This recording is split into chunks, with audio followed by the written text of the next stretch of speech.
Balikan natin ang ulat ni Ryan Lesiges tungkol sa Philippine National Police na dumipensa matapos matikitan si EDSA busway ang isang convoy nito na rumisponde umano sa isang emergency.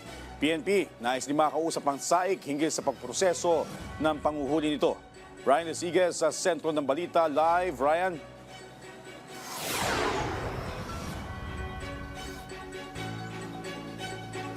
Joshua, dinipensa nga ng Philippine National Police ang pagdaan ng kanilang convoy kagabi sa EDSA busway carousel kung saan sinasabing si PNP Chief Police General Romel Francisco Marbil daw ang sakay ng convoy na yon. Pero ang PNP pumalag din sa ginawa ng operating team ng SAIC matapos daw na ibalandra ang plate number ng kanilang mga sasakyan. Ay, bawal po dito dumaan, sir. Sinabi ko na po yan eh. Sino po yan, sir? Alas 6:30 kagabi nang hulihin sa EDSA busway sa bahagi ng Ortigas ang convoy na ito, kung saan ang hepe umano ng pambansang pulisya ang sakay. Sa video, makikitang nakikipagtalo ang sumitang tauhan ng SAIC sa pulis na miyembro ng convoy. Maririnig din sa video na nakikipag-usap pa ang pulis na padaanin sila sa busway dahil may emergency umano silang pupuntahan. Sir, wala kayong coordination. Dapat tumawag kayo kakad kanina. Sir, ano naman talaga dito na makikita tayo ng sir, oh. Nakikita tayo ng mga sibilyan na Hindi na bumaba pa ang sakay ng convoy, pero nang tanungin ng pulis kung sino ang nasa sasakyan. Sino po yan? Sino po yan na PNP? Chief? Alam niya na yan, sir eh. Hindi na natiketan ang convoy na umalis agad, pero bumalik ang isang sasakyan na kasama sa convoy para magpa-issue ng ticket. Ang PNP, iginiit na emergency ang pagdaan sa EDSA carousel. Mahirap umano na magkaroon pa ng koordinasyon sa oras ng emergency. Kapag emergency naman ang nature ng paggamit ng bus lane, bagamat sinasabi natin na hindi feeling entitled ang sino man dumadaan dito, kung ikaw ay sakali na hulihin, magpatikit ka, pero by nature ng trabaho ng PNP, binanggit nga ni Chief PNP kanina, na 24 hours tayo, mas mamutihin niya pa na matikitan ka at mapuntahan mo yung dapat mong puntahan.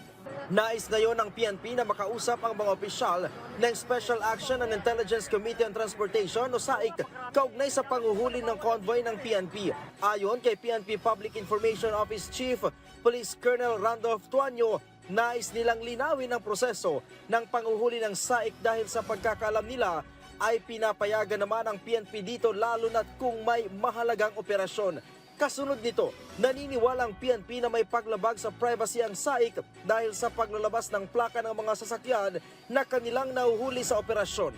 Yung normal procedure, kung ikaw ay mahuli, i-issuehan ka ng ticket, hindi mo kinakailangan pangalandakan sa mundo yung plate number, pangalan ng mga nahuli mo. Yun po yung nakikita natin na violation po ng privacy ng mga taong hinuhuli. Maging sino ka man, kung sino man yung binabanggit natin.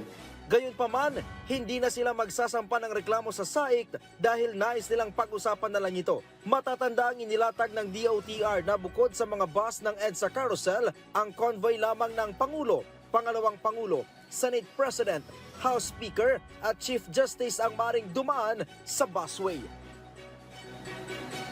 Joshua, bago tayo umere ngayon ay nagkaroon tayo ng pagkakataon na makadaop ang palad si PNP Chief Police General Romel Francisco Marbil at bagamat sinasabi nilang pinalagan nga nila itong ginawa ng operating team ng SAIC na iginagalang pa rin daw nila yung ginawang pagsita sa kanila sa pagdaan ng convoy ng PNP sa EDSA busway at base na rin Joshua or base na rin sa usaping pangseguridad ay hanggang sa ngayon ay hindi pa nila pinapangalanan kung sino yung high-ranking officer ng PNP na lulan ng dumaan na convoy sa EDSA busway kagabi. Joshua.